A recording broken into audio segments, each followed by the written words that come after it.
Você está assistindo ao podcast Justiça em Pauta. Salve, salve, comunidade da Católica. Meu nome é João Pedro, aluno da terceira fase de Direito. Meu nome é Eduarda, aluna da terceira fase de Direito. Meu nome é Marcos Kaique, aluno da terceira fase de Direito junto com os colegas.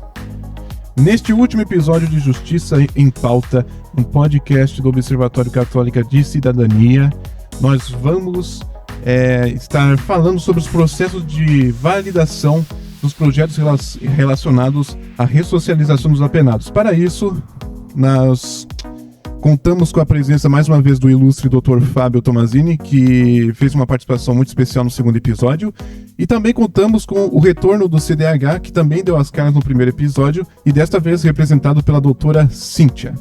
Então, prepare um lanchinho, coisa leve para não aumentar o colesterol, e vem conosco. Então, uma pergunta generalizada para os dois. Poderiam nos dar uma visão geral, um panorama geral de como é feito a avaliação das políticas de ressocialização dos apenados? Eu vou primeiro ceder a palavra para a doutora Cíntia. Obrigado, doutor. Primeiro dizer que é um prazer estar aqui com vocês, né? A gente se empolga muito quando vê jovens preocupados com uma temática tão árdua, tão salgada quanto é a execução penal, quanto é a vida no cárcere, né? Especialmente num país como o Brasil, que é o terceiro, acho, hoje encarcerador no mundo. E dizer para vocês que é como enxugar gelo, gente. É um dia após o outro, é a luta, a denúncia, o enfrentamento, é a coragem de se colocar contra as violações de direitos humanos que fazem parte do cotidiano nas prisões brasileiras, né? E aqui no complexo penal prisional de Joinville não é diferente. Temos 3 unidades, todas as 3 já uma hiperlotada e as outras 2 caminhando rapidamente para isso e aonde de fato as violações são cotidianas. Eu também, bom dia, é um prazer estar com vocês novamente, conhecendo a doutora Cíntia, prazer também, agradecer ao pessoal da Católica e acrescento também a visão da doutora é perfeita, a gente tem 3 unidades penais aqui. A unidade feminina, ela sempre esteve muito controlada quanto ao quantitativo de vagas. Ela teve uma demanda maior do que a prevista, recebendo pessoas de outras comarcas, não abarcava aqui Joinville. A penitenciária masculina ainda se encontra ali com um excedente ainda controlável. Porém, o presídio, ele tem um déficit, salvo engano, mais de 500 vagas, tá? Ele tem em torno de 1.300, eu dei uma olhadinha no site do CNJ, inclusive recomendo a vocês, pesquisem o site do CNJ, lá tem um infográfico sobre o cumprimento das penas, monitoramento eletrônico, prisões domiciliares, etc. Então, inclusive no site do CNJ é mencionada a estrutura da penitenciária e do presídio feminino como boas, mas a do presídio masculino como ruim. É uma estrutura antiga, como a gente costuma colocar. Sim. Bem, com relação às políticas públicas sobre validações, o CNJ é primeiramente, ao meu ver, um importante instrumento. Ele faz a política judiciária, a política pública judiciária, e nessa atual gestão do ministro Luiz Roberto Barroso, ele deu já uma indicativa de que o seu norte, do que o foco seria o sistema carcerário. Então, a gente acredita agora que o Poder Judiciário, ele volta um pouquinho para a sua atenção às varas de execuções penais, ao sistema carcerário como um todo, tivemos importantes decisões também, e as instituições que também fazem o acompanhamento.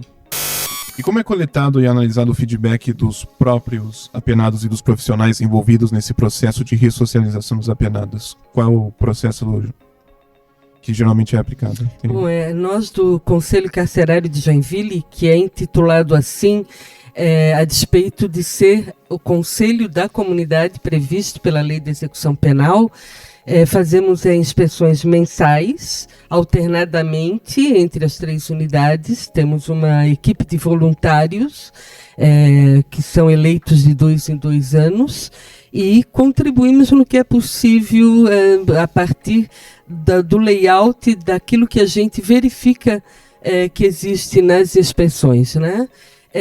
Nós temos 2 tipos de intervenção da sociedade civil na execução penal. Um tipo é aquele assistencial, totalmente assistencial, voltado para estar incrementando melhorias na unidade prisional e atendendo aquelas necessidades que o Estado não supre, que de fato são de sua responsabilidade legal, porém não supre.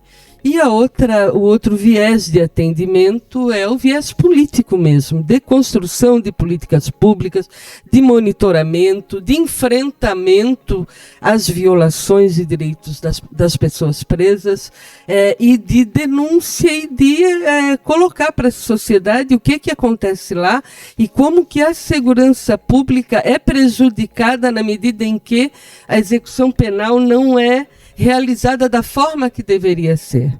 Então, a sociedade hoje ela acha que prender e jogar lá dentro, independente do que aconteça, é bom para ela, é uma política de segurança. E ao contrário não é, porque aquele homem, aquela mulher que for para dentro do sistema, tiver seus direitos violados, um dia, certamente ele vai para as ruas, ele vai voltar para as ruas. E aí é que a gente vê o resultado dessa política de violência, de exclusão, de tortura, de violação de direitos, né? Porque essa pessoa vai voltar sem chance nenhuma e muito provavelmente vai voltar a delinquir. Então, nosso papel é esse. Agora, nós, do nosso conselho, temos um viés muito mais de monitoramento político do que de assistencialismo. A gente, na verdade, pratica o assistencialismo para apagar incêndio, quando a questão é humanitária voltada diretamente para a pessoa presa. Nós não fazemos e não gostamos e não queremos ficar levantando muros, arrumando grade, porta de prisão, comprando material para a polícia penal, viatura. Não é esse o nosso papel, com certeza. A nossa 4ª pergunta aqui é: quais são os principais indicadores de sucesso utilizados para medir a eficácia das políticas de ressocialização? Uma pergunta no geral para vocês dois também. Eu acho que não há sucesso.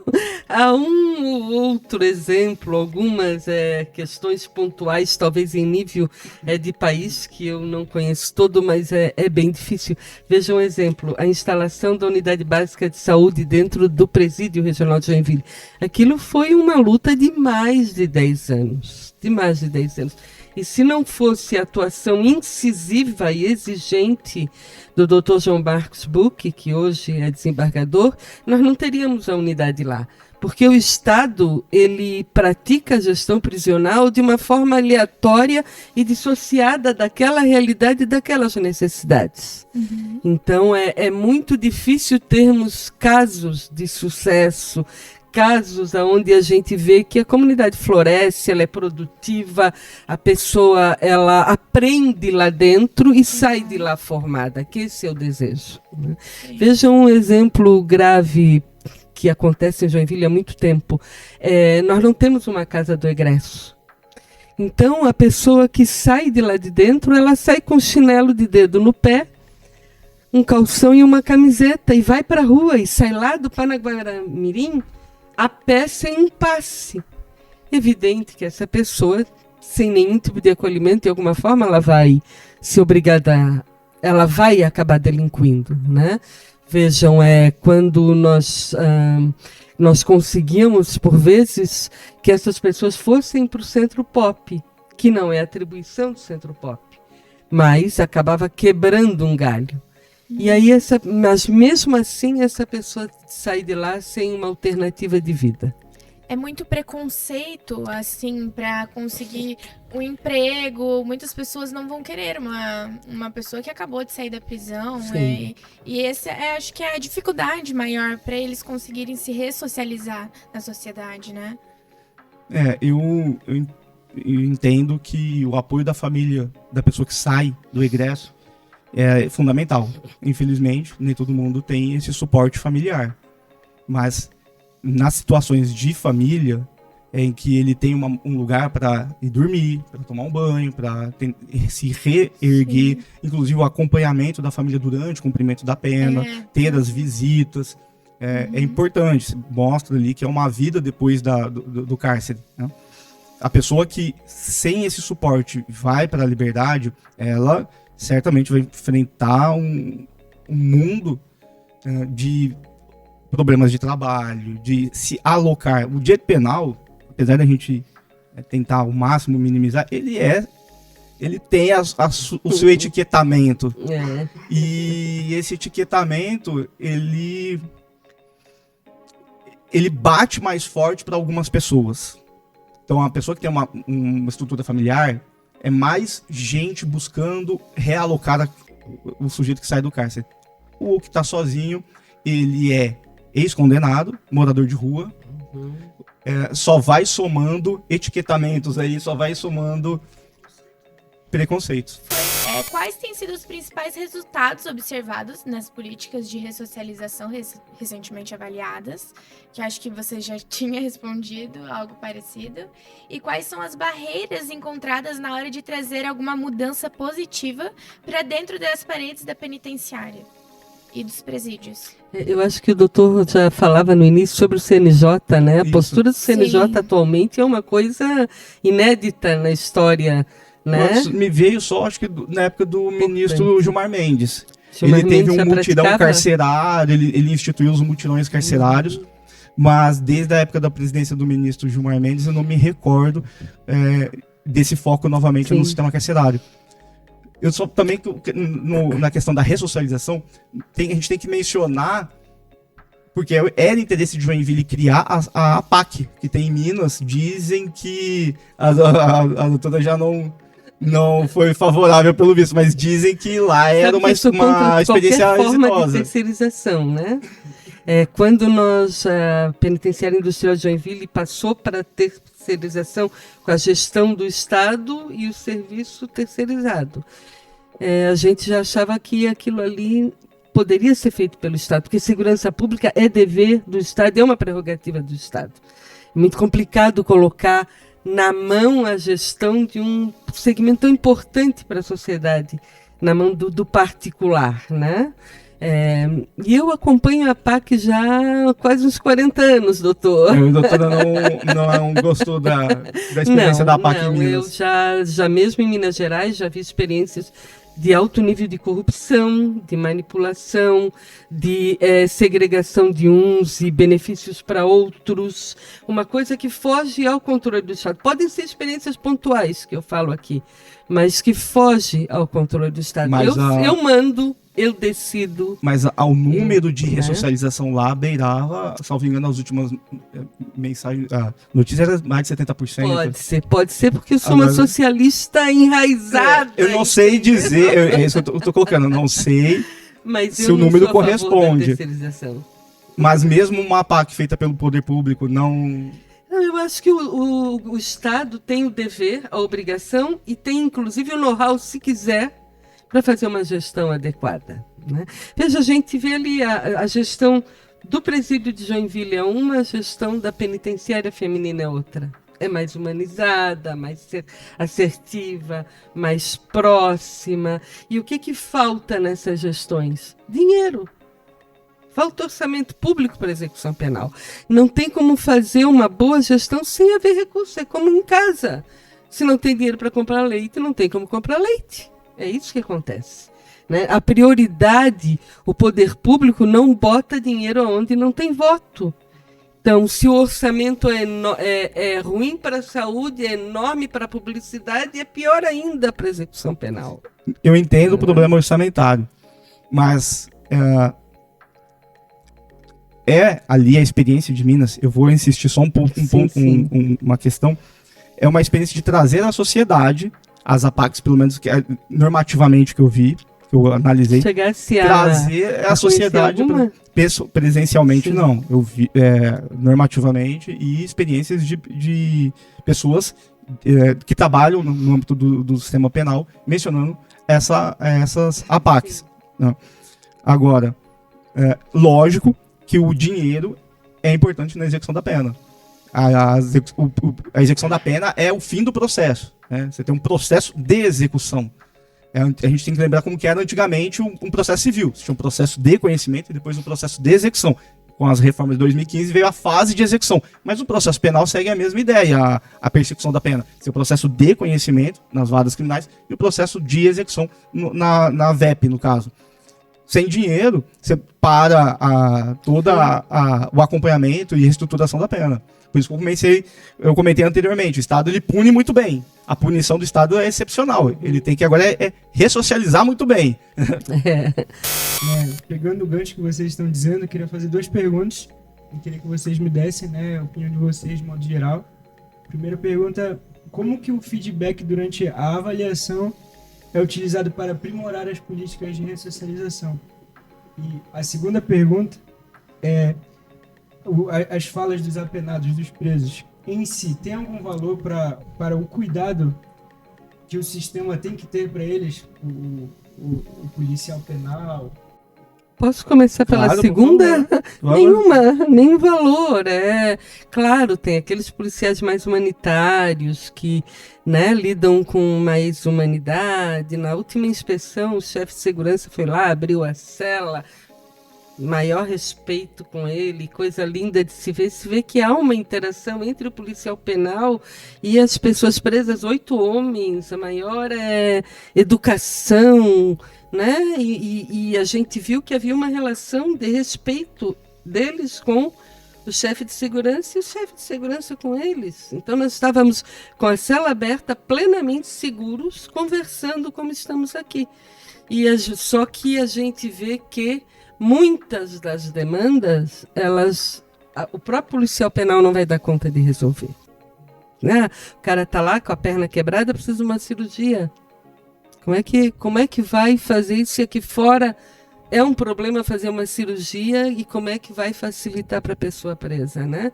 Então é muito difícil atender, é muito difícil. É possível ajudar um paracetamol, uma ferida, um cuidado, até uma palavra mais afetuosa, mais gentil, mais civilizada pode ajudar. Mas, de forma geral, é muito difícil. Foi até comentado com o Nasser sobre isso, porque ele trabalhava lá como Sim, ele chegou a trabalhar um período e lá. às vezes até a pessoa que está trabalhando lá dentro já não tem um respeito pelos policiais, por gente que está no poder lá.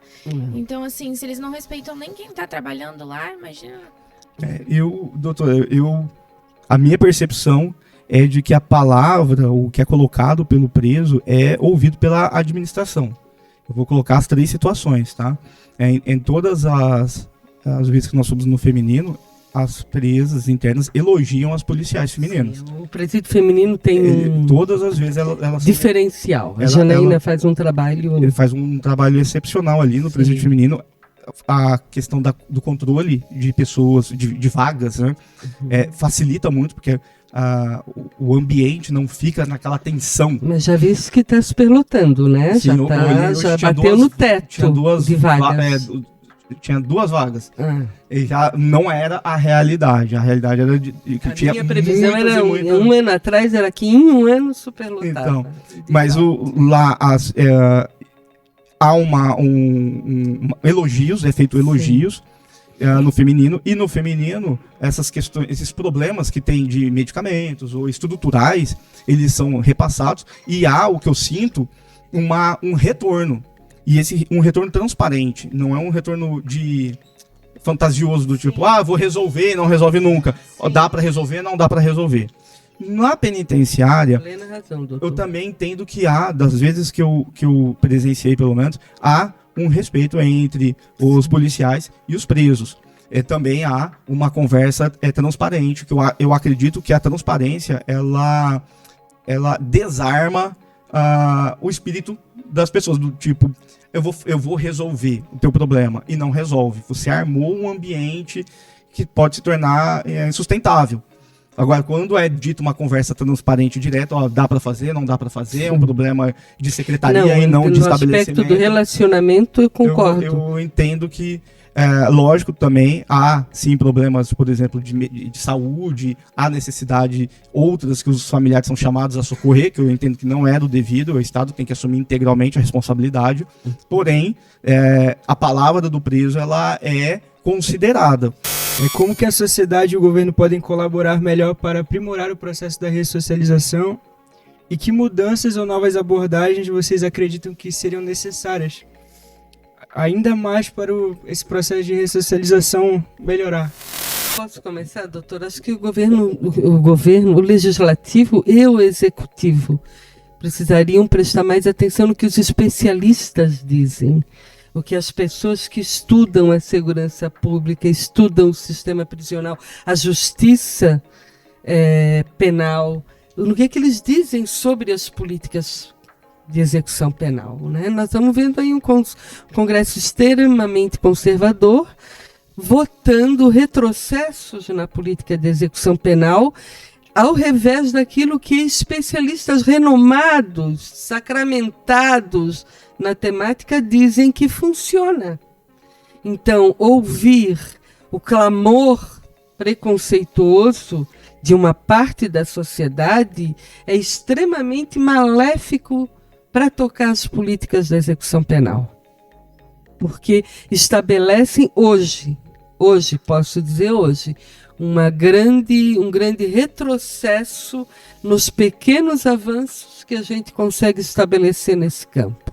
Então, para mim, seria muito importante que se essa política fosse muito mais praticada por quem está lá aprofundando, conhecendo e vendo experiências internacionais.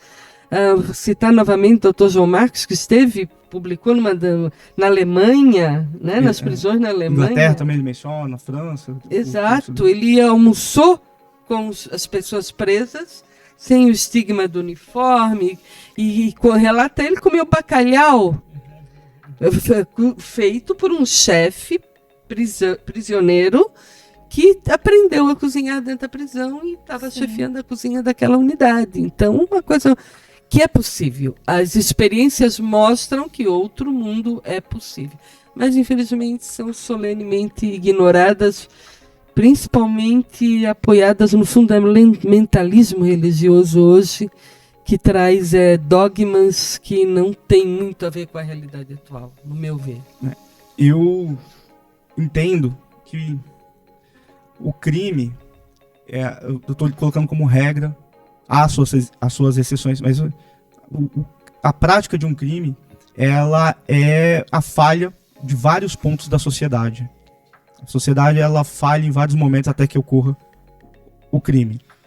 Então, a ressocialização, ou tratar a execução penal, ela tem uma medida imediata, que é justamente acomodar de forma digna, com alimentação, etc, etc, etc, que a gente já tratou aqui. Mas essa é de forma imediata, é o imediatismo. A gente tem que tentar atuar de forma mais profunda, e atuar de forma profunda é educação. Então, por que pensar em ressocialização se a gente pode pensar em nem cometer o crime? Sim. Entendeu? Então, Com certeza. o que a gente precisa? Educação. Educação, mais educação, mais educação. E saúde. Não dá para esperar que a pessoa que não tenha, que está com uma dificuldade médica, que ela pense racionalmente. Ela está com uma dificuldade médica. Ela precisa de um atendimento imediato. Então, a saúde é importante. A educação é extremamente importante. E atuar ou estruturar a sociedade de forma a que o Estado entregue para a sociedade aquilo que a sociedade espera dele. Então, eu queria agradecer ao Dr. Fábio, que é a segunda vez que vem aqui com muito entusiasmo, sempre disponível pra gente. Eu agradeço muito, foi maravilhoso conversar com você. Pra doutora Cíntia também, que veio aqui, foi uma conversa incrível de vocês dois, a gente ficou muito feliz e acho que teria muito mais assunto pra gente conversar se tivesse tempo. Então, muito obrigada por estarem aqui e ajudarem a gente nesse trabalho. Então, gente, vocês acabaram de ouvir o último episódio de Justiça em Pauta. Muito obrigado aos ouvintes e espectadores que acompanharam a gente até aqui e também aos nossos convidados. Foi um prazer conversar com vocês. E por mais que esta série tenha chegado ao fim, ainda há outros podcasts que vocês também podem ouvir no Observatório Católico de Cidadania, tanto no YouTube quanto no Spotify. Ficou curioso? Só seguir a página do Observatório no Instagram. Até a próxima. Cidadão, acesse nossas redes sociais buscando o Observatório Católica de Cidadania.